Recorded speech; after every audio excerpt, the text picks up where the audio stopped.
In our morning rounds, we look at CrossFit. It's one of the fastest growing workout trends. The high-speed combination of strength training and aerobic exercise is offered in more than 9,000 gyms worldwide, but some warn of serious downsides. So what exactly is CrossFit? It basically is a workout program that builds strength and conditioning with how the body's built to move. Gym owner Eric Von Froelich specializes in the popular high-intensity workout. But what really drives CrossFit's popularity, he says, is the program's sense of community. People are more competitive, they support each other, they encourage each other, and so you get a much better workout than you would on your own. Michael Shore started his CrossFit regimen 3 months ago.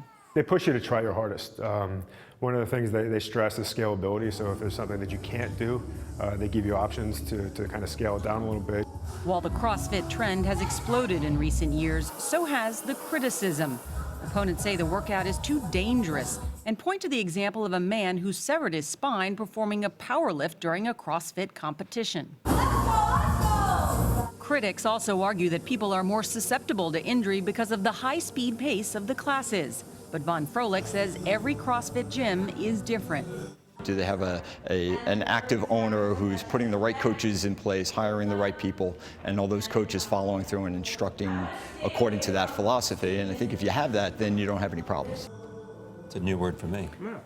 Dr. Christopher Visco is Director of Sports Medicine at New York Presbyterian Columbia University Medical Center. Good morning, Doctor. Wait, before you start, Nora, did you just say it's a new word for you? Yes. What is that word? Physiatrist. Physiatrist. That's right. So physiatrist is a doctor of physical medicine and rehabilitation.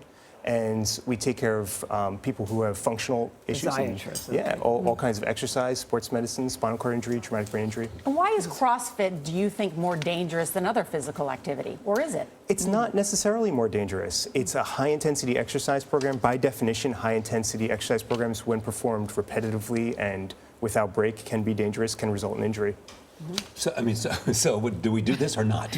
So the bottom line is the most dangerous thing is to not do anything. Right. Yeah. So if you sit down and you sit on your couch and you don't do anything at all, that's dangerous because that's when you have all your risk factors. Well, can you do CrossFit and still avoid injury by taking certain precautions? Absolutely. And what are those precautions? You take precautions, you take breaks in between doing high intensity exercise, and you have to listen to your own body. And this is so important because at the end of the day, you're the one that has to live with an injury if you have one. And if you start having pain, you need to back down. If you have... What types of injuries are you seeing? Sure.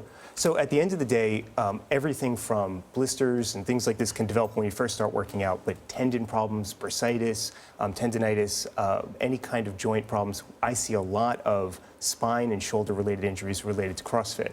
But not only CrossFit, but other high-intensity activities.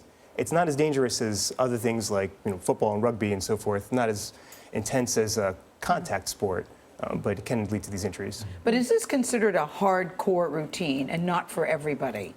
If somebody has no experience with exercise, it's not a great entry point.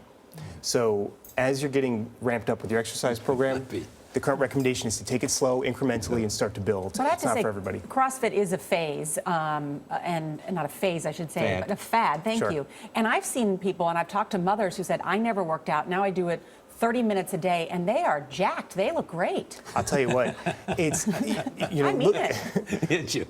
looking great is terrific. Being healthy is another thing. So you can look terrific, but the key here is you want to be healthy as well. And if you're fit, if you're a healthy individual, CrossFit could be a great way. It's one of many ways to get exercise. You know what I say, everything in moderation. It's a long-running joke between Charlie and I, because I say everything in moderation. He says full passion. So. At the end of the day, the current recommendations are to get moderate to vigorous, intense exercise on a regular basis. Exactly. You make it sound like, okay, no big deal. Just follow the guidelines.